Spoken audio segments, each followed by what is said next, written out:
Ya. Assalamualaikum warahmatullahi wabarakatuh, Ibu Evi. Waalaikumsalam warahmatullahi wabarakatuh. Ya.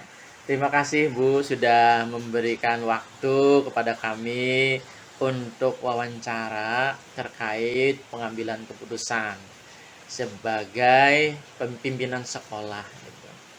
Bisa saya mulai Bu ya? Ya, mangga Pak Iman, silakan. Pertanyaan pertama untuk wawancara ini, selama ini bagaimana Ibu dapat mengidentifikasi kasus-kasus yang merupakan dilema etika, yaitu kasus yang merupakan benar lawan benar, atau kasus bujukan moral. Kasus bujukan moral ini kasus yang benar lawan salah gitu. Seperti itu, Bu. Ya, selama ini yang dapat saya identifikasikan kasus-kasus dilema etika, merupakan dilema etika atau bujukan moral adalah kalau dilema etika adalah situasi yang terjadi ketika seseorang harus memilih antara dua pilihan, di mana kedua pilihan itu secara moral benar, tapi bertentangan dengan misalnya kesepakatan, tidak bertentangan dengan hukum atau misalnya aturan-aturan atau etika moral. Itu dilema etika di sini karena benar PS benar, sedangkan bujukan moralnya adalah situasi yang terjadi ketika seseorang itu harus membuat keputusan yang tegas antara benar dan salah.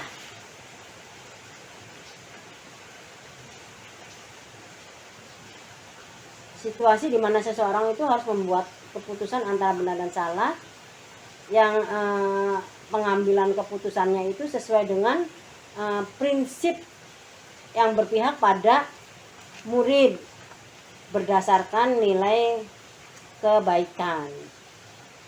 Itu Pak Ilman. Gitu Bu ya.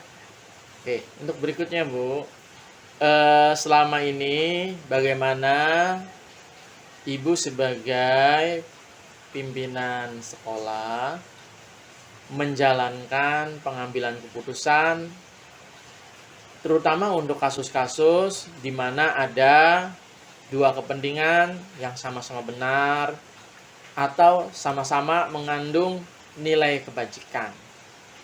Begitu. Kalau yang selama ini saya alami itu saya selalu bermusyawarah dengan para wakasek. Saya kumpulkan wakasek saya, musyawarah, diminta pendapatnya, lalu akan diambil satu mufakat yang kira-kira keputusannya itu bijaksana. Itu Pak Iman. Ya. Oke. Kalau langkah-langkahnya bagaimana Bu? Atau prosedurnya, langkah-langkah atau prosedur seperti apa yang biasa Ibu lakukan selama ini Bu? Langkah-langkahnya yaitu dalam mengambil keputusan dalam suatu dilema etika, yang pertama tentunya kita harus mengenali dulu nilai-nilai yang ada dalam dilema etika tersebut. Apakah bertentangan dalam situasi ini, bertentangan atau bertentangan. Terus yang kedua, siapa yang terlibat dalam situasi dilema etika ini. Contohnya,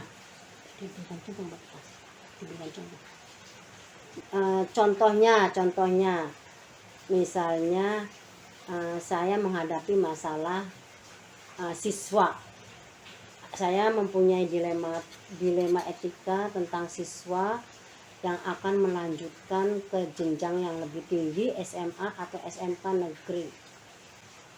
Nah, anak itu harus dibantu. Anak itu ingin masuk SMA atau SMK negeri, butuh bantuan kita selaku sekolah. Nah, saya nanti akan mempertimbangkan apa yang jadi bahan pertimbangan buat saya, yaitu hasil musyawarah tadi ya.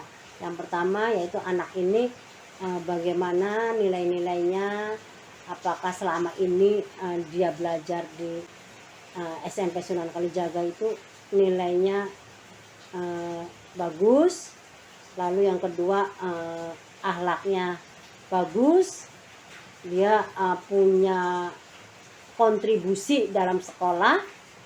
Artinya kan kadang-kadang bisa saja anak tuh nilai sehari-harinya di sekolah bagus, tapi ketika dia mau masuk SMA nilainya kan kurang ya Pak Ilman. Iya. Nah, ini di sini kita kan dia butuh bantuan kita. Ya dia kita perlu bantu gitu. Nah, yaitu melihat itulah, kita lihat dulu itu ya anaknya nilainya bagus, akhlaknya bagus, ya kita bantu. Itu Pak Ilman. Oh, begitu Bu ya. Langkah-langkahnya. Oke. Selanjutnya begini Bu, mungkin bisa saya satukan ya. Pertama, hal-hal apa saja yang selama ini Ibu anggap efektif ya dalam pengambilan keputusan Ibu. Kemudian berikutnya juga ada hal-hal apa saja yang selama ini masih menjadi tantangan di dalam pengambilan keputusan Ibu tersebut. Dalam hal-hal yang efektif dalam pengambilan keputusan, menurut saya adalah kita harus betul-betul bijaksana dalam mengambil keputusan ini. Jangan sembrono, karena menyangkut soal kehidupan sekarang dan masa depan seseorang. Dan faktor-faktor seperti misalnya lingkungan juga itu kan mempengaruhi. Kebijakan ini merupakan suatu acuan untuk mencapai tujuan tertentu. Kebijakan yang diambilnya itu biasanya diputuskan dengan cara mempertimbangkan hal-hal yang berkaitan dengan masalah, dengan dilema etika tersebut, Mbak Ilman. Sedangkan tantangannya, menurut saya itu tantangannya kan guru dan kepala sekolah harus memiliki kompetensi guru. Kepala sekolah harus memiliki kompetensi kepala sekolah. Itu kan. Contohnya misalnya guru harus memiliki kompetensi kepribadian, pedagogi, sosial dan profesional. Dan kepala sekolahnya juga harus memiliki kompetensi kepribadian, manajerial, kewirausahaan, supervisi dan sosial. Jadi itu tantangan untuk kami harus memiliki kompetensi tersebut. Sedangkan masih banyak kan guru dan kepala sekolah yang belum mumpuni memiliki kompetensi tersebut, Pak Ilman. Gitu ya. Selanjutnya begini Bu, apakah Ibu memiliki sebuah atau waktu tertentu gitu atau jadwal katakanlah di dalam penyelesaian kasus dilema etika seperti ini, atau apakah Ibu menyelesaikannya langsung di tempat ya, atau prosedurnya seperti apa Bu? Kalau yang sudah dilaksanakan di kami itu, di sekolah kami itu, kami tidak mempunyai tata pola ya atau jadwal tertentu, Pak Iman. Kami menyelesaikan dilema etika itu ya di tempat. Jadi misalnya sifatnya itu kan insidental. Pada saat misalnya sekolah itu menghadapi dilema etika, ya lalu saya langsung bertindak untuk menyelesaikan masalah dilema etika tersebut. Itu Pak Iman. Oke.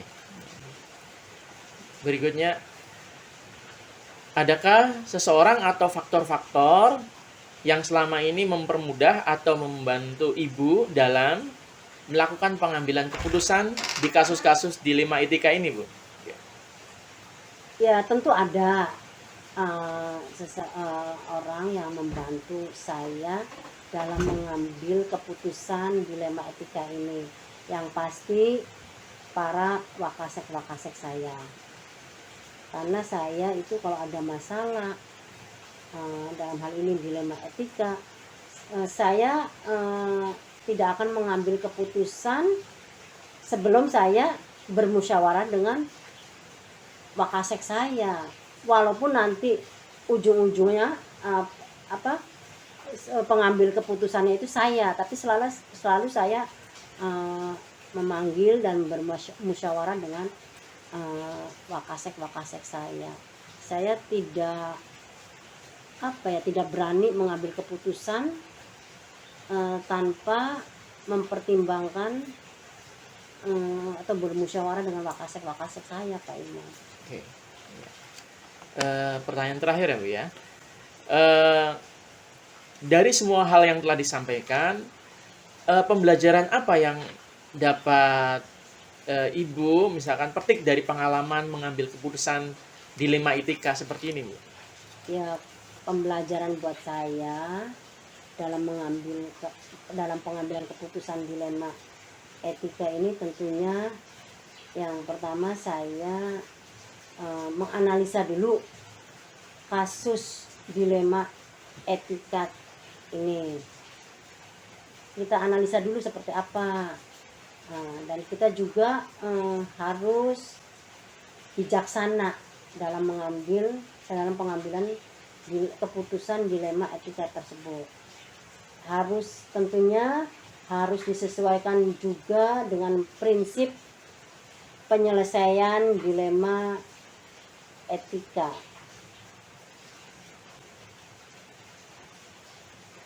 Agar pengambilan keputusan yang saya ambil itu tepat, baik, dan berdampak positif bagi banyak orang. Itu Pak Iman.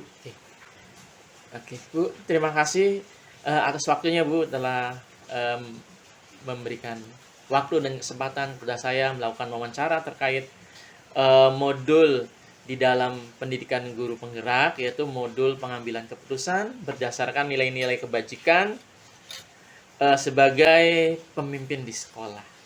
Ya, sama-sama Pak Bu ya. Iman. Assalamualaikum warahmatullahi wabarakatuh. Sama-sama, semoga bermanfaat Bapak Iman. Waalaikumsalam warahmatullahi wabarakatuh.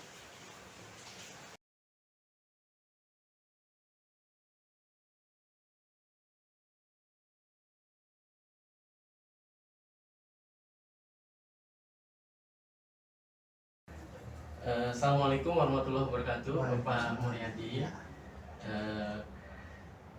Bagaimana Pak kabarnya hari ini, Pak? Alhamdulillah baik, sehat, lancar lah. Ini kami izin Pak bertanya terkait dengan pengambilan keputusan, Pak. Iya. Jadi Bapak sebagai kepala SMP Sekar Kemuning di dalam wawancaranya terkait pengambilan keputusan mungkin berbasis nilai-nilai kebajikan yang universal sebagai pemimpin sekolah. Iya.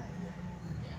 Yang pertama Pak yang kami ingin tanyakan, ya selama ini bagaimana Bapak sebagai pimpinan sekolah di sini mengidentifikasi kasus-kasus, apakah itu dilema etika, yang saya maksud adalah kasus benar lawan benar, jadi atau ini adalah kasus bujukan moral, yaitu benar lawan salah.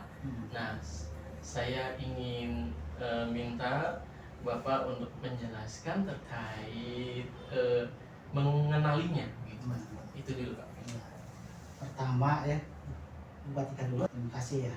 Pertanyaannya bagaimana mengidentifikasi suatu masalah. Iya.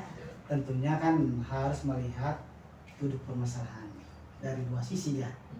Kan biasanya kan istilahnya ada sebab akibat. Sebab akibat. Contoh misalnya kaitannya dengan etika ya. Etika biasanya kan anak memunculkan suatu permasalahan. Masalah tersebut misalnya kaitannya dengan nilai-nilai yang hidup di dalam masyarakat, apalagi di sekolah kan ada tertib juga. Di mana etika yang dilakukan oleh si anak itu dilanggar, ya tentunya ada si korbannya.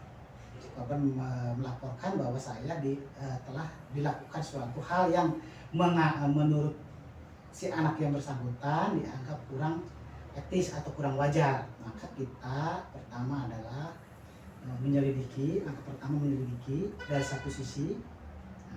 Panggil dulu si siswa yang bersangkutan, ditanyai keterangan sebagai bentuk aduan dari si korban yang merasa dirugikan. Setelah kita minta keterangan, baru kita evaluasi.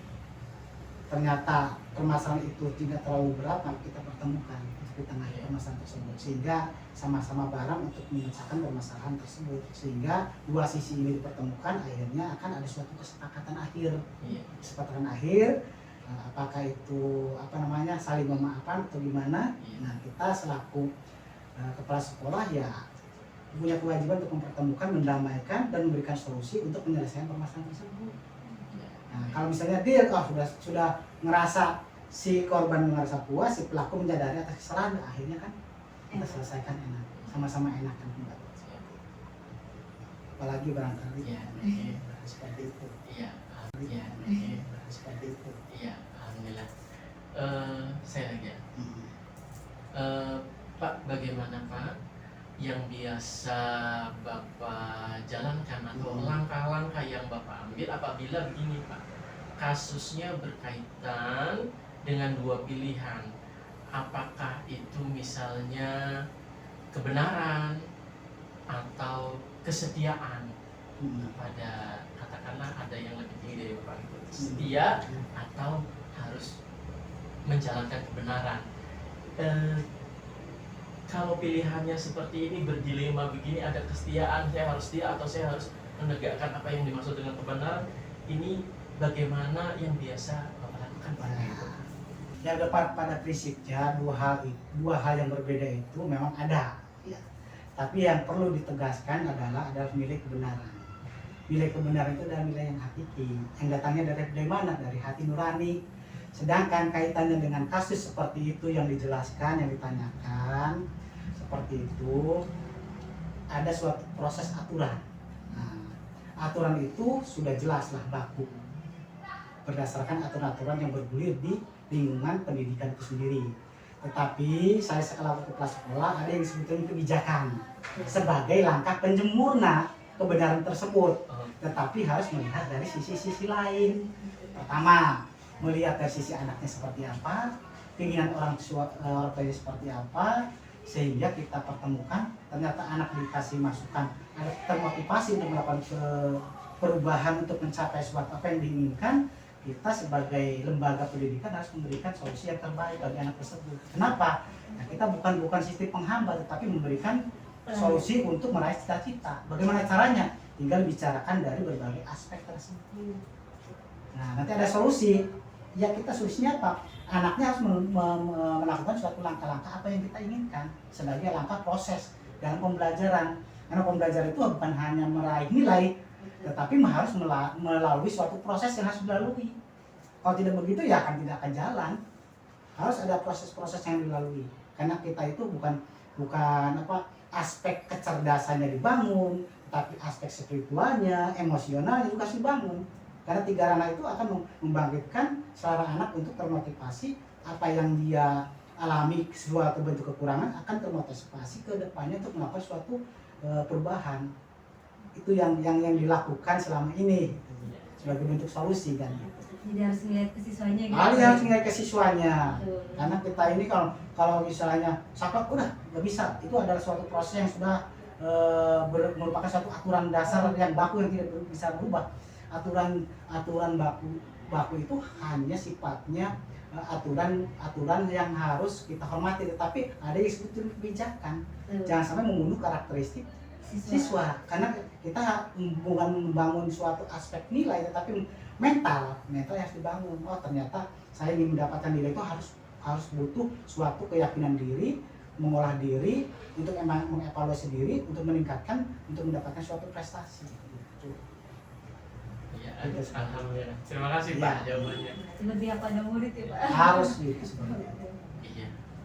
Nah, Di sini Bapak sudah menguraikan ya dia, ya. Bagaimana Bapak ini langkah-langkah menghadapi kasus yang bergilema tadi Pak, ya. dilema Oke, ya. dan juga Bapak tadi terlihat memegang juga di samping nilai kebenaran juga nilai-nilai yang kira-kira berpihak kepada kepentingan atau kebutuhan murid gitu ya. Iya. Yang disebutkan kebijakan. Kebijakan. Bapak menyebutkan sebagai itu suatu kebijakan, gitu ya. Kebijakan. Di samping ada aturan ada kebijakan Ya. juga. Gitu. Oke. Sekarang selanjutnya Pak ya. Iya, Mang.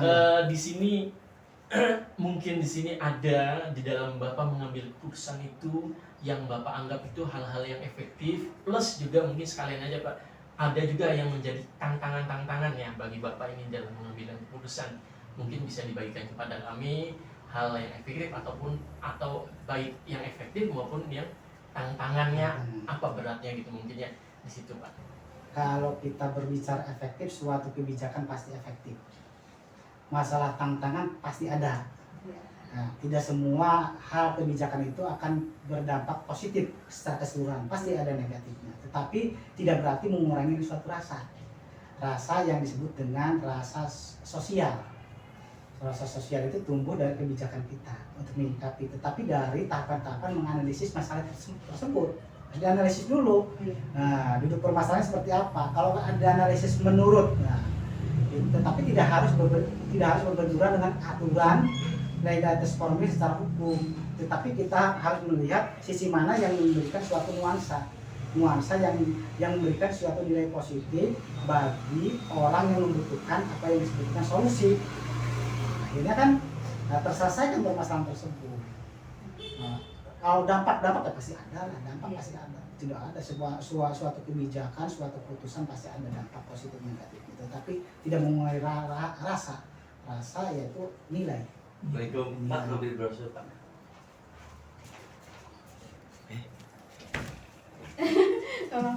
Gak usah. Ini Pak Win. Gak Nggak apa-apa, nggak apa-apa kok. Kita bisa edit tuh Pak. Bisa diedit, nanti Bisa diedit. Jadi seperti itu ya. Iya. Kalau selama ini ya memang di sekolah yang saya alami selama saya memegang kepemimpinan di sini dari 2013 sampai sekarang, permasalahan dan polemik tidak ada yang mulus-mulus saja, tidak ada. Tetapi bagaimana kita menyikapi permasalahan tersebut, karena kita harus melihat dari sisi-sisi apa yang harus kita ambil. Karena pastilah kita bisa mengambil baik dari sisi siswa, dari sisi keterangan guru, keluarga besar di lingkungan sekolah. Nah, tidak hanya dari satu sisi saja. Karena apa ya? Kan kembali kepada nilai kebenaran itu. Menurut kita benar, menurut kita paling terbaik dari yang baik, ya kita lakukan. Yang dilakukan selama ini di sekolah. Ya.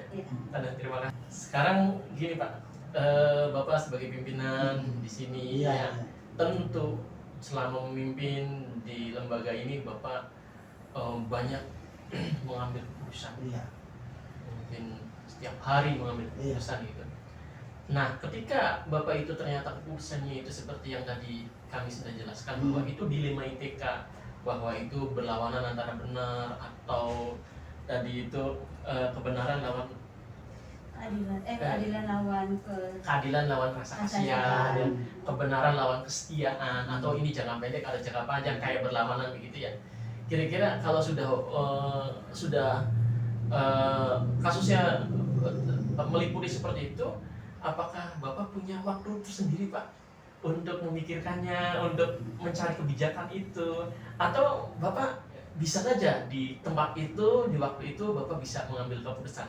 Ini seperti apa Pak? Yang pengalaman Bapak sendiri gitu ya? Ya, dalam mengambil suatu keputusan tergantung kepada duduk permasalahan. Apakah misalnya permasalahan itu dianggap urgent, ya jelas keputusan harus secepatnya, karena kaitannya dengan tidak menunda suatu permasalahan sehingga akan menjadi polemik. Tetapi kalau memang permasalahan tersebut tidak terlalu urgent, ya tentu butuh waktu, butuh proses untuk dipikirkan, karena harus butuh yang disebut dengan meminta sumber-sumber dari keterangan dari berbagai pihak, butuh waktu, butuh proses. Tetapi kalau yang urgent, ya tetaplah harus secepatnya, harus disikapi. Kenapa? Semakin menunda, semakin permasalahan itu berkembang dan liar. Tetapi kalau tidak terlalu urgent, masih membutuhkan waktu, ya kita analisis dari berbagai aspek. Ya tentu aspek-aspek yang dilalui oleh saya selama ini, ya minta berbagai keterangan dari permasalahan tersebut. Setelah terkumpul, setelah melihat, mengcross-check dan menganalisis permasalahan tersebut, ya harus buat keputusan. Tetapi tidak mengurangi suatu rasa keputusan tersebut, rasa yang memberikan suatu dampak positif bagi semua aspek tersebut. Atau misalnya dua sisi yang berselisih, sehingga kan dua pihak ini harus merasa terselesaikan permasalahannya, tidak menggantung, harus secepatnya. Kalau yang membutuhkan sesuatu yang urgent, contoh yang urgent itu banyak ya, yang sekarang lagi didung-dungkan oleh pemerintah itu kan kasus mengenai pembulian. Itu pembulian itu kan suatu kasus yang memang harus disikapi secara cepat, karena kaitannya adalah berbagai pihak siapa saja, ya anak baik si pelaku maupun si korban maupun orang tua, harus secepatnya disikapi. Bagaimana menyikapinya? Tentunya harus meminta keterangan dari berbagai aspek tersebut, sehingga rasa kepuasan dari penyelesaian itu ada, baik si pelakunya akan dikasih penjelasan sanksi, baik si korbannya akan terpuaskan, permasalahan dia terselesaikan dengan baik. Jadi kedua belah pihak dipertemukan, akhirnya permasalahan itu terselesaikan. Jadi seperti itu gambaran-gambaran yang dilalui, seperti apa yang ditanyakan. Pasti setiap waktu pasti ada yang jangka pendek, jangka panjang, dan istilahnya aspek tersebut akan timbul, ya tentu tiap hari pasti ada. Tetapi kan permasalahannya kan berbeda-beda, tergantung kepada aspek penyelesaiannya. Ada yang harus secepatnya, ada yang butuh waktu. Secepatnya ya jelas akan memberikan suatu dampak yang luar biasa kepada berbagai pihak yang merasa dirugikan atau merasa tidak terpuaskan terhadap suatu pelayanan pendidikan. Itu seperti itu. Selanjutnya begini Pak, ketika Bapak tadi telah menjelaskan bahwa kalau masalah waktu ada beberapa teori yang apakah itu memang mungkin ada beberapa. Nah sekarang di dalam mengambil keputusan ini, sekiranya kalau Bapak merasa ini perlu ini, apakah ada Pak ya seseorang atau faktor-faktor ya yang kira-kira ini mempermudah atau membantu ketika Bapak mengambil keputusan yang kasus-kasusnya seperti itu, kasus-kasus yang berdilema gitu Pak. Kira-kira seperti itu Pak. Banyak sebenarnya sih. Kalau faktor yang mempengaruhi atau faktor dalam penyelesaian suatu masalah banyak. Salah satunya adalah kalau dengan sekolah jelas lah.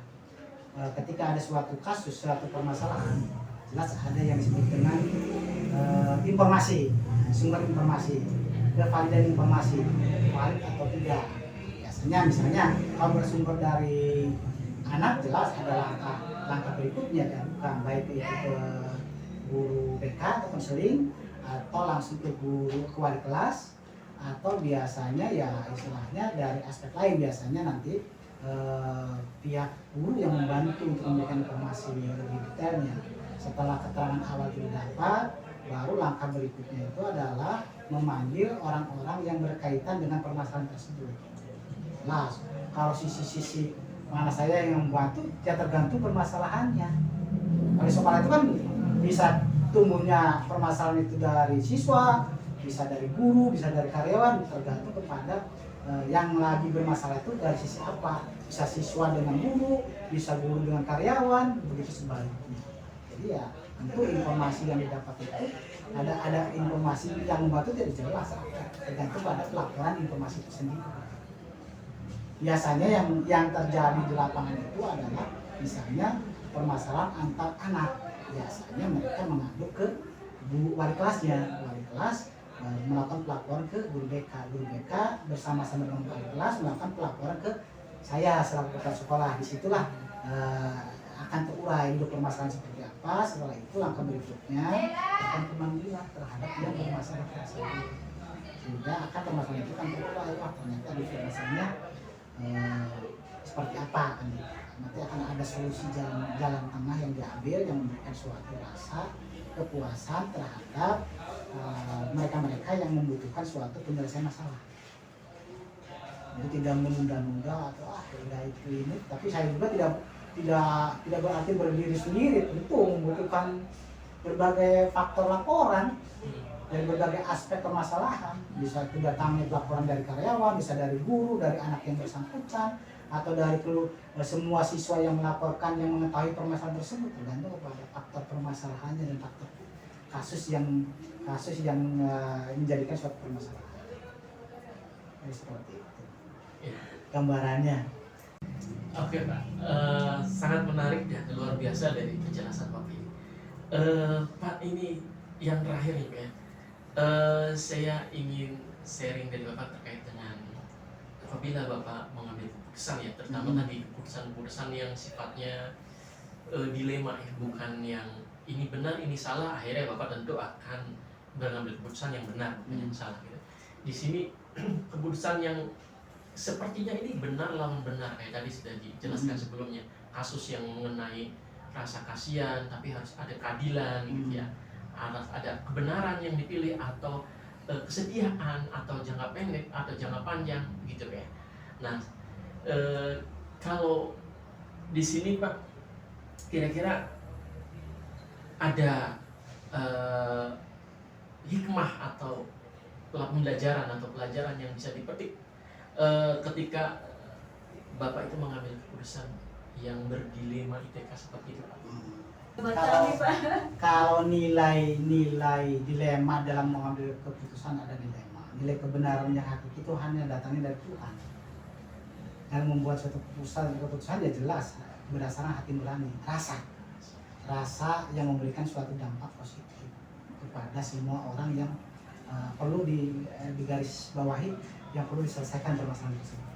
Pasti ada nilai kebenaran. Dilema tidak dilema hal yang wajar dalam suatu permasalahan. Tapi permasalahan ini adalah permasalahan tersebut harus terselesaikan dan memberikan suatu rasa kepada dua belah pihak yang lagi bermasalah. Sehingga apa? Solusi tersebut